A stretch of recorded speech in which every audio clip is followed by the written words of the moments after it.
Spoštovane dame in cenjeni gospodje, dober dan in dobrodošli na Mednarodnem dnevu enotnosti. Hvala vam, da ste danes tukaj in da ste se odzvali v tolikšnem številu. To potrjuje, da je današnji dogodek še kako pomemben in potreben za slovensko javnost. Časi, v katerih smo se znašli, so polni izzivov. Zato potrebujemo točne in verodostojne informacije, s katerimi se lahko opolnomočimo in v sebi najdemo pogum in mirnost za spopadanje z različnimi situacijami, tako v javnosti, kot v vsakdanjem in zasebnem življenju. Kot se boste lahko prepričali sami, bodo danes z nami, v živo ali preko videokonferenčne povezave, priznani domači in tuji strokovnjaki z področja prava in medicine, ki nam bodo predstavili najnovejše ugotovitve z različnih strokovnih področij in, tako verjamemo, odgovorili na marsikatero aktualno vprašanje.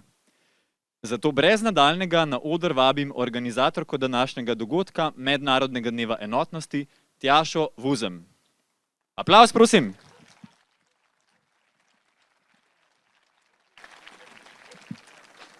Tjaša Vuzem, direktorica Krone Plus, je ustanoviteljica ene prvih privatnih šol za poučevanje tujih jezikov, v zadnjem času pa je morda bolj poznate kot članico in organizatorko civilne iniciative slovenskih pravnikov, kjer med drugim deluje kot mednarodna povezovalka odvetnikov in zdravnikov. Oboje, tako CISP kot mednarodno sodelovanje, pa vam bo sedaj predstavila.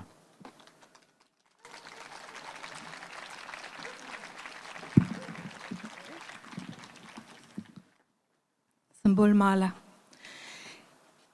Hvala lepa, da ste se odzvali res v velikem številu. Se pričakujemo še več. Torej, končno smo dočakali. Danes govorijo pravniki.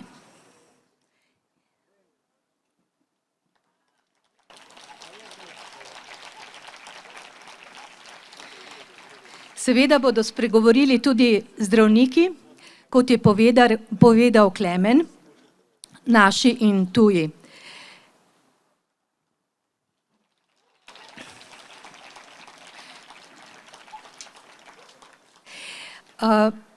Tako, mogoče nekaj čisto bi povedala nekaj o začetkih CISP-a.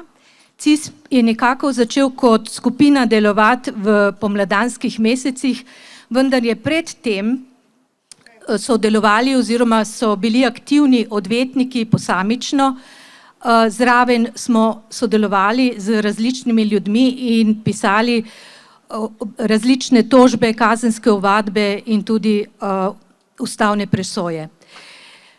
Videli smo, da je potrebno, ker se ta epidemija tako imenovana ni končala, potrebno narediti eno iniciativo, ki se bo redno, dnevno, dan in noč, bom rekla, ukvarjala z problemi, ki nam jih prinaša tokrat naša država.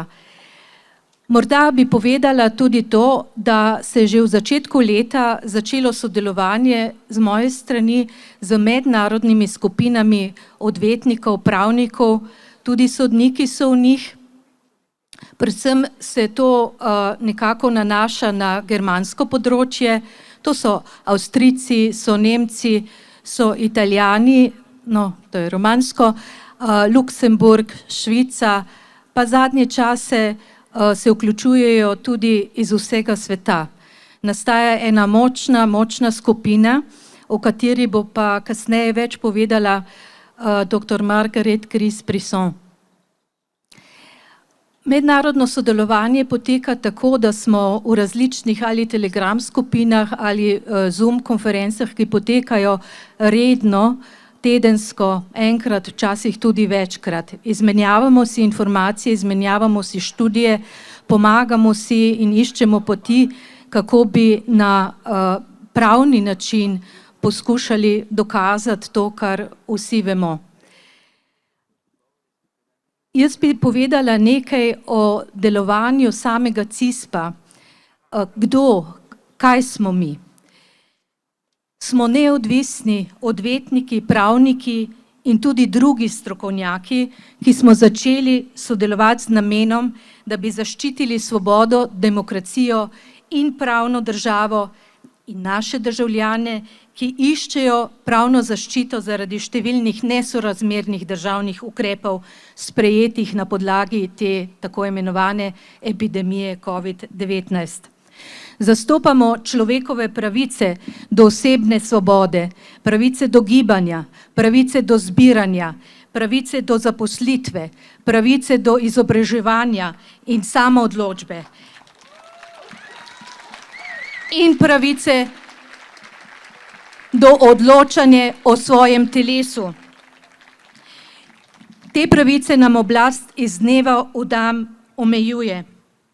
Ne pripadamo stranki, nas pa zelo tangira in dotakne to grobo poseganje v zakonodajo in zapovedovanje državljanom samo v obliki odlokov ob hkratnem nedelovanju ustavnega sodišča, kar je neprimerljivo stanje v celotni zgodovini naše samostojne Slovenije.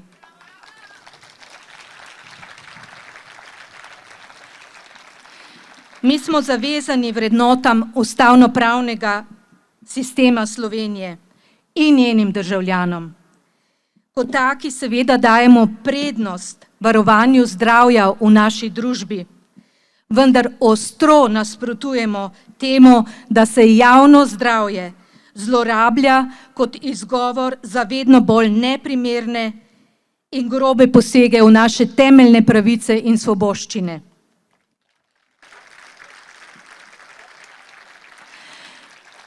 Zahtevamo javno razpravo strokovnjakov o vseh dostopnih študijah in o vseh veljavnih podatkih. Prav tako se zavzemamo za to, da bi se vključilo v razprave o ustreznosti in sorazmernosti teh ukrepov številne strokovnjake iz zelo različnih področjih, ki jih je prav tako prizadela ta tako imenovana epidemija, da bi lahko ocenili vso kolateralno škodo ter primerjali škodo, ki jo je povzročil COVID-19, s škodo, ki je posledica represivnih ukrepov v družbi. Zahtevamo, da se spoštuje Ustava Slovenije in njen pravni red.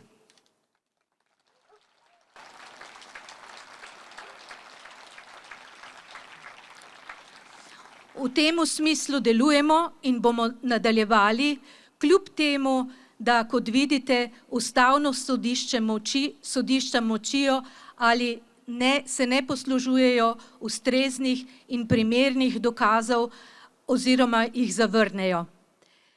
Tako smo se dogovorili tudi o ostalih mednarodnih skupinah. Te stvari, te tožbe, te ustavne presoje nam bodo pomagale morda kasneje, ko se bo ponovno vzpostavil pravni red.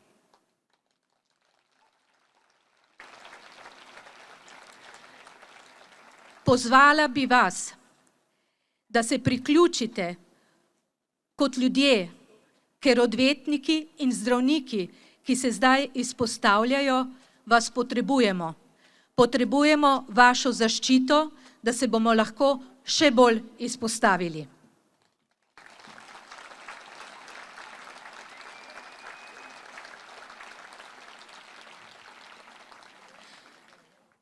Omenila bi to, da je danes današnji govorec, dr. Srečko Sladoljev, želel priti, zakaj ni mogel ali ni hotel, bo povedala zelo draga članica in zelo aktivna članica našega CISP-a, Radmila.